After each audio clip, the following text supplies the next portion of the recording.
প্রিয় শিক্ষার্থীরা, রাহিমুলস ইংলিশ একাডেমিতে তোমাদের সকলকে স্বাগতম জানাচ্ছি। আমি মোহাম্মদ রাহিমুল আসিফ। আজকে আমরা যে প্যাসেজটি পড়ব সেটির নাম হচ্ছে খনা। এই প্যাসেজটি এইচএসসি ও আলিম 2024-25 শিক্ষাবর্ষের ইংরেজি প্রথম পত্রের একটি নতুন সংযোজন। এটি ইউনিট 3 মিথস অ্যান্ড লিটারেচারে লেসন 4-এ রয়েছে। আজকে আমরা শুধু এই প্যাসেজটিই নয়, সাথে আরও পড়ব পরীক্ষাতে আসার মতো গুরুত্বপূর্ণ সব সিনোনিম অ্যান্টোনিম, সেই সাথে কিছু ইম্পর্টেন্ট এমসিকিউ এবং সিকিউ সহ আমরা আরও দেখব 2টি গুরুত্বপূর্ণ ফ্লোচার্ট। এক কথায় এই এক ভিডিওতে খনা প্যাসেজটির A to Z আমরা শেষ করব ইনশাআল্লাহ। এজন্য চলো শুরুতেই জেনে আসি এই প্যাসেজটির মূল বিষয়বস্তু সমূহ। তাহলে আমাদের প্যাসেজটি বুঝতে সুবিধা হবে এবং আমরা সব ধরনের উত্তর করতে পারবো। এই প্যাসেজটি যাকে নিয়ে লেখা তার নাম হচ্ছে খনা। তো খনা মূলত বাংলা লোকসাহিত্যে বর্ণিত একজন প্রাচীন বাঙালি জ্যোতিষী এবং জ্ঞানী নারী। তিনি মূলত কৃষি, আবহাওয়া, সামাজিক নিয়মকানুন সহ দৈনন্দিন জীবনের নানান বিষয়সমূহ নিয়ে বাণী বা বচন রচনা করেছিলেন, যেগুলো খনার বচন নামে পরিচিত। তো তার এই বাণী বা বচনগুলো ছিল খুবই সহজ এবং ছন্দময়, যেগুলো মানুষকে বিভিন্ন বিষয়ে, বিশেষ করে কৃষিকাজে ব্যবহারিক পরামর্শ প্রদান করত। এই গল্পে আরেকটি যে গুরুত্বপূর্ণ বিষয় উঠে এসেছে সেটি হচ্ছে শ্রেণী বৈষম্য বা ক্লাস কনফ্লিক্ট।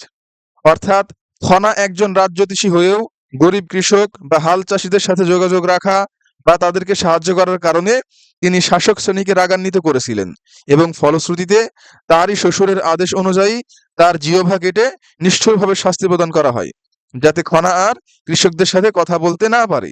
মনে হয় একটু বেশি কথা বলে ফেললাম, দুঃখিত। চলো প্যাসেজটি শুরু করি। যদি বর্ষে মাঘের শেষ, ধন্যী রাজার পুণ্যি দেশ। শুরুতেই আছে একটি খনার বচন। কি বলছে?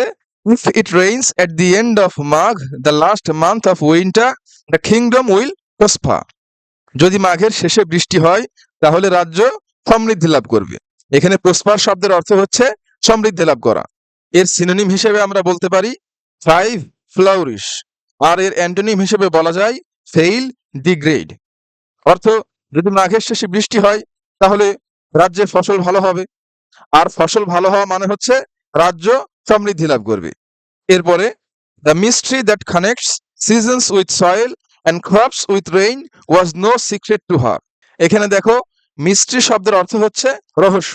তাহলে মাটির সাথে ঋতুর এবং বৃষ্টির সাথে ফসলের সংযোগ স্থাপনের যে রহস্য, এই রহস্য was no secret to her, তার অজানা ছিল না। এখানে মিস্ট্রি শব্দের অর্থ হচ্ছে রহস্য। এর সিনোনিম হিসেবে আমরা বলতে পারি এনিগমা, পাজল। আর এর অ্যান্টোনিম হিসেবে বলা যায় অবভিয়াসনেস, ক্লিয়ারনেস। অর্থাৎ বিভিন্ন ঋতুগুলোতে মাটির বৈশিষ্ট্য কেমন হবে এবং বৃষ্টি হলে কোন ফসল ভালো হবে বা নষ্ট হবে এবং কেনই বা হবে, খরার জানা ছিল।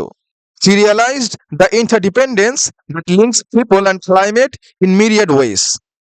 বলছে কি, যে তিনি উপলব্ধি করেছিলেন। কি উপলব্ধি করেছিলেন?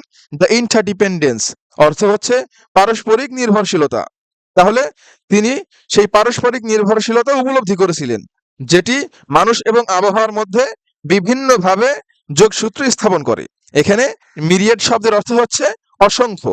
এর সিনোনিম হিসেবে বলা যায় কাউন্টলেস, মেনি। আর এর অ্যান্টোনিম হিসেবে বলা যায় কাউন্টেবল, এনিউমারেবল। তাহলে পুরো সেন্টেন্সটির অর্থ কি হচ্ছে? যে মানুষ এবং আবহাওয়ার মধ্যে যে পারস্পরিক নির্ভরশীলতা, সেই পারস্পরিক নির্ভরশীলতাগুলো খনা উপলব্ধি করেছিলেন। যেহেতু আদি বাংলা সমাজ কৃষি নির্ভর একটি সমাজ ছিল এবং সেই সমাজে আবহাওয়া মানুষের জীবনে প্রত্যক্ষ প্রভাব ফেলতো, সেটি এখানে উল্লেখ করেছে। হি ওয়াজ খনা, তিনি ছিলেন খনা। এরপরের প্যারা, the mythical story of Khana is deeply rooted in Bangla folklore.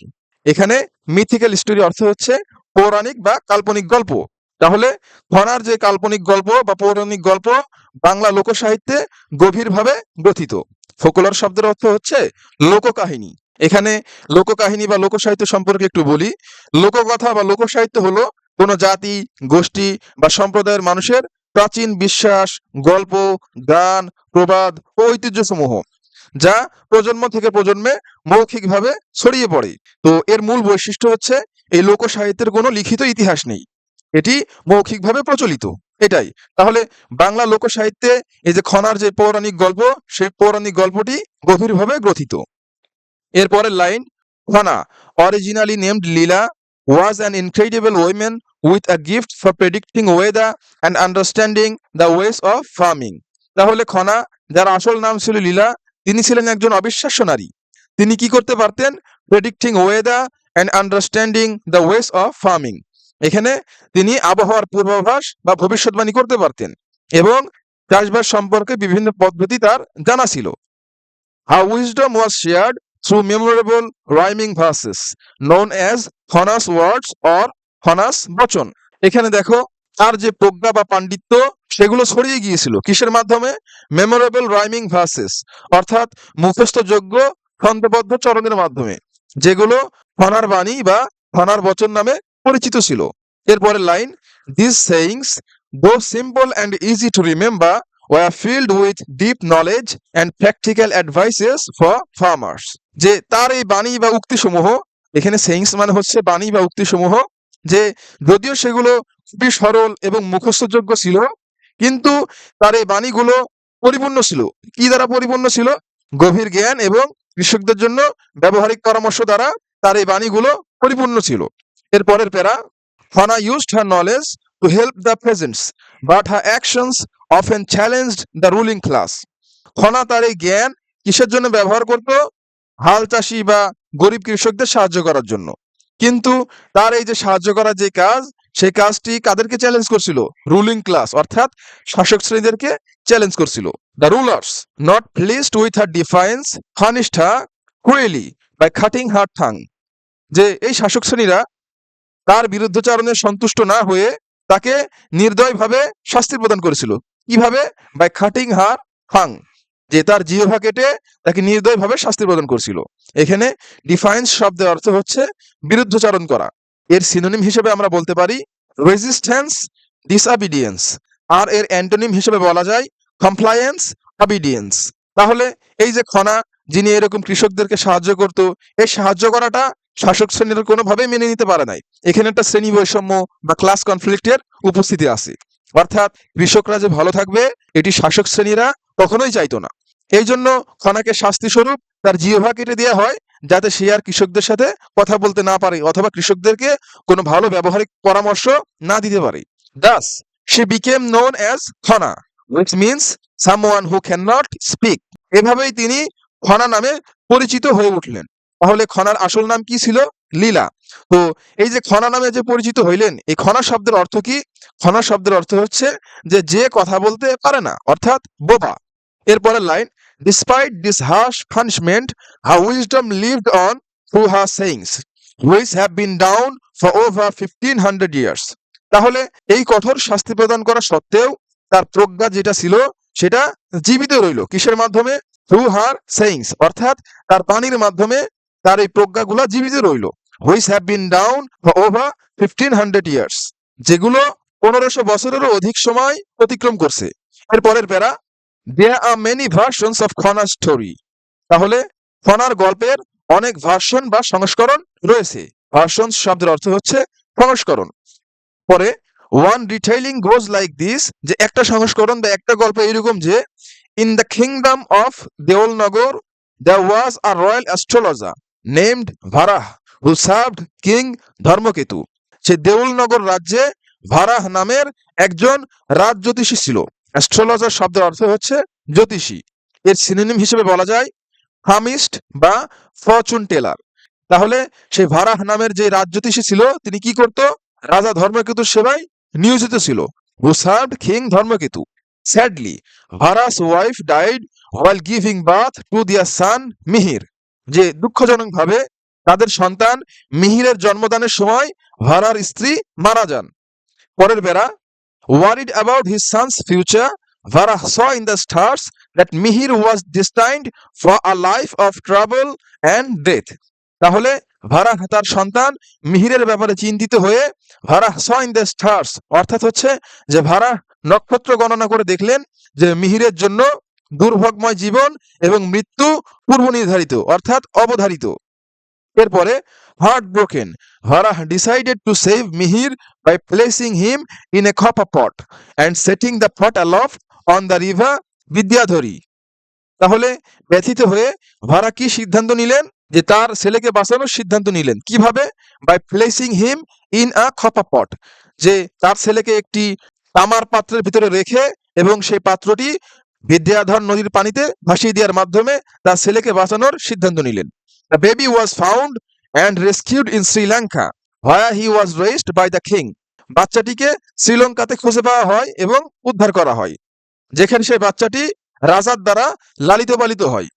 এরপরে as he grew up in the royal court he married the king's daughter, an astrologer herself named লীলা।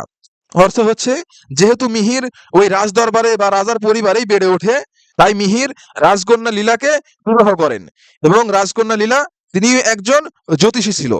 এরপরে Lila and Mihir managed to find Vara and prove that his predictions about Mihir's future has been wrong. Mihir এবং লীলা এই দুজনেই ভারাকে খুঁজে পেতে সমর্থ হয় এবং এটা প্রমাণ করে যে যে ভারার যে ভবিষ্যৎবাণী ছিল মিহিরের জীবন নিয়ে, মিহিরের ভবিষ্যৎ নিয়ে, সেটা ভুল ছিল। এখানে প্রেডিকশনস শব্দের অর্থ হচ্ছে ভবিষ্যৎবাণী করা। এরপরে Varah, though surprised by his mistake, was thrilled to see his son again and welcomed both Mihir and Leela warmly. অর্থাৎ ভারাহ যদিও তার ভুলের কারণে অবাক হয়েছিল, কিন্তু তার ছেলেকে পুনরায় দেখতে পেরে শিহরিত হয়েছিল। এখানে থ্রিলড শব্দের অর্থ হচ্ছে শিহরিত হওয়া। And welcomed both Mihir and Leela warmly, এবং মিহির এবং লীলা দুজনকেই সাদরে অভ্যর্থনা জানান। এরপরে line, they were soon introduced to the royal court and become royal astrologers themselves. অর্থ যে শীঘ্রই তাদেরকে রাজদরবারে পরিচিত করানো হয় এবং তারা নিজেরাই রাজজ্যোতিষী হয়ে ওঠেন। এরপরের প্যারা, even though Leela was now a royal astrologer, she kept in touch with the local farmers. অর্থ হচ্ছে যে যদিও লীলা তখন একজন রাজজ্যোতিষী ছিল, তিনি স্থানীয় কৃষকদের সাথে যোগাযোগ রাখতেন। She learned a lot from them and found that they shared valuable knowledge through short, easy to remember verses. লীলা স্থানীয় যে কৃষকদের থেকে অনেক কিছু শিখেছিলেন এবং এটা খুঁজে পেয়েছিলেন যে যে স্থানীয় কৃষকরা মূল্যবান জ্ঞানসমূহ তারা শেয়ার করে কিসের মাধ্যমে? Through short, easy to remember versus, যে ছোট এবং সহজেই মুখস্থযোগ্য চরণের মাধ্যমে সে গুরুত্বপূর্ণ জ্ঞান ভাগাভাগি করে নেয়। এরপরে Lila began to use this simple verses to explain her own complex astrological knowledge. তার জ্যোতিষশাস্ত্রের জটিল যে জ্ঞান, সেই জ্ঞানসমূহ ব্যাখ্যা করার জন্য এই সহজ যে ছন্দগুলো ব্যবহার করা শুরু করলেন। শেষের প্যারা, ভারাহ, feeling jealous and angry, ordered his son to punish Leela by cutting out her tongue, hoping to silence her. অর্থাৎ ভারাহ যিনি ঈর্ষান্বিত ও রাগান্বিত হয়ে তার ছেলেকে আদেশ দেন কিসের জন্য? যে লীলাকে তার জিহ্বা কেটে শাস্তি প্রদান করার জন্য। কি আশায়? হোপিং টু সাইলেন্স হা, যে লীলাকে চুপ করানোর আশায়। অর্থাৎ লীলা যেন আর স্থানীয় কৃষকদের সাথে কথা বলতে না পারে বা তাদেরকে সাহায্য করতে না পারে। অর্থাৎ তার শ্বশুর, যিনি নিজেও একজন রাজজ্যোতিষী ছিল, যখন দেখলো যে এরকম তার নিজেরই ছেলের বউ অনেক জনপ্রিয় হয়ে উঠতেছে, তখন এই জিনিসটা তাকে ঈর্ষান্বিত করলো আর কি, এবং রাগান্বিতও করেছিল যে তারা হচ্ছে রাজজ্যোতিষী এবং তারা স্থানীয় কৃষকদের সাথে দূরত্ব বজায় রাখবে, এটাই নিয়ম ছিল। কিন্তু লীলা এই নিয়মের তোয়াক্কা না করে কৃষকদের সাহায্য করা এবং কৃষকদের সাথে উঠা বসা করার কারণে তার শ্বশুর তার ছেলেকে দিয়ে, অর্থাৎ মিহিরকে দিয়ে তার জিহ্বা কেটে নেওয়ার আদেশ প্রদান করেন। এরপরের লাইন, হাউএভার হনার story and her knowledge remained alive. সে যাই হোক, হনার গল্প এবং তার যে জ্ঞান, সেই জ্ঞান এখনো জীবিত রয়ে গেল। শেষের line, her wisdom about nature oriented farming continued to benefit the people of the land. অর্থ হচ্ছে যে প্রকৃতি ভিত্তিক চাষবাসের যে জ্ঞান, সেই জ্ঞান সমূহ দেশের মানুষকে উপকার করতে লাগলো। প্যাসেজটি এখানেই শেষ। তাহলে তোমরা মোটামুটি বুঝতে পারছো যে প্যাসেজের মূল বিষয়বস্তু কি। এখন চলো দেখে নেই এই প্যাসেজ থেকে পরীক্ষাতে আসার মতো গুরুত্বপূর্ণ কিছু এমসিকিউ। এখানে আমি আপাতত 5টা দিয়েছি, আর ভিডিওটা একটু মনোযোগ সহকারে দেখলে এবং সিনোনিম অ্যান্টোনিম গুলো খেয়াল করলে যেখান থেকেই প্রশ্ন দিক না কেন ইনশাআল্লাহ তোমরা উত্তর করতে পারবে। তো প্রথম প্রশ্নটা কি, যে what is the closest opposite of incredible in the passage. অর্থাৎ ইনক্রেডিবল শব্দের সবচেয়ে নিকটবর্তী অপোজিট অর্থাৎ অ্যান্টোনিম কোনটা? তো এখানে ইনক্রেডিবল শব্দের অর্থ হচ্ছে অবিশ্বাস্য, তাহলে এখানে দেখো সি নাম্বার হচ্ছে বিলিভেবল, অর্থ হচ্ছে বিশ্বাস্য, তাহলে এটাই হবে। এরপরে 2 নাম্বারটা হচ্ছে what does prosper mean in the context of the passage. Prosper শব্দের অর্থ কি আমরা শুরুতেই জেনেছিলাম যে কিংডম উইল প্রসপার, যে রাজ্য সমৃদ্ধি লাভ করবে। তো আমরা ভিডিওতে শুরুতেই বলেছিলাম যে প্রসপারের সিনোনিম হিসেবে বলা যায় ফ্লাউরিশ, এজন্য এখানে কি হবে ফ্লাউরিশ। এরপরে 3 নম্বরটা দেখো which of the following is the closest synonym of myriad. তাহলে মিরিয়াড মানে হচ্ছে অসংখ্য, এর যে সিনোনিম হিসেবে কি বলতে পারি আমরা? মিরিয়াড মানে যদি অসংখ্য হয় তাহলে বলতে পারি কাউন্টলেস অর্থাৎ অগণিত অসংখ্য। এরপরে 4 নম্বরটা হচ্ছে what does ডিফায়েন্স imply in the passage. ডিফায়েন্স এটা কি অর্থ প্রদান করে? ডিফায়েন্স শব্দের অর্থ হচ্ছে বিরুদ্ধচারণ করা, যেরকম খনা রুলিং ক্লাসের বিরুদ্ধে বিরুদ্ধচারণ করছিল, তো এখানে কি হবে রেজিস্ট্যান্স, এটা আমরা ভিডিওতে বলছিলাম। 5 নম্বরটা দেখো what is the lasting legacy of Khana's wisdom. যে খনার যেই জ্ঞান বা প্রজ্ঞা, এর যেই স্থায়ী যেই লেগেসি, এটা কি ছিল? এর উত্তরটা তোমরা কি হবে আশা করি তোমরা কমেন্ট করে জানাবে, এটা আমি তোমাদের থেকে আশা করি। আর এখানে আমি যে প্রশ্নগুলো দিয়েছি সেই প্রশ্নগুলোতে পুরো প্যাসেজের বিষয়বস্তু উঠে এসেছে। উদাহরণস্বরূপ what was the significance of Khana's words, খনার বচনের গুরুত্ব বা তাৎপর্য কি ছিল। এরপরে why did the ruler punish Khana, যে শাসক শ্রেণীরা বা শাসকরা কেন খনাকে শাস্তি দিয়েছিল, এরকম। তো আমি এই প্রশ্নের উত্তরগুলো এখানে দিইনি, আমি চাই যে তোমরা এগুলো প্র্যাকটিস করো এবং আমার কমেন্ট বক্সে কমেন্ট করো, যাতে করে আমি তোমাদের ভুলগুলো সংশোধন করে দিতে পারি, অথবা তোমরা যদি চাও তবে আমি উত্তরগুলো কমেন্ট বক্সে দিতে পারি। এরপরে দেখো 2টা খুবই ইম্পর্টেন্ট ফ্লোচার্টস এখানে আমি দিয়েছি। ফ্লোচার্ট লেখার নিয়ম তোমরা হয়তো বা জানো, যে এখানে থ্রোয়িং বা হাইলাইটিং এই শব্দের পরে যেই বিষয়টা থাকবে সেই বিষয়টা নিয়ে লিখতে হবে। এখানে কি বলছে যে based on your reading of the passage fill the boxes with the flowchart showing the activities of Lila, অর্থাৎ লীলার যে কার্যক্রমগুলো ছিল সেগুলো দেখাইতে বলছে। তো প্রথমটা এরকম দেয়া আছে যে realised connection between seasons soil's and rain. তাহলে লীলা কি করছিল? এই যে ঋতু, মাটি বা বৃষ্টির ভিতরে যে সম্পর্ক, এই সম্পর্কগুলো উপলব্ধি করছিল। তো আরো কি করছিল? Predicted weather and understood farming. এরপর 3 নম্বরটা দেওয়া যায় shared knowledge through memorable rhyming verses. এখানে আমার স্পেলিং মিস্টেক হয়েছে। এরপরে offer deep knowledge and practical farming advices. এরপরে help peasants with wisdom on farming. এরপরে বলা যায় challenged the ruling class with actions and knowledge. অর্থাৎ ফ্লোচার্টে প্রথম বক্সে যেই সেন্টেন্স স্ট্রাকচার থাকবে আমাদেরকেও ঠিক একই সেন্টেন্স স্ট্রাকচার ফলো করতে হবে। এখানে দেখো ভার্ব এখানে পাস্ট ফর্ম দিয়ে শুরু হয়েছে, আমরাও এখানে ভার্বগুলো কি করছি? পাস্ট ফর্ম দিয়ে শুরু করছি।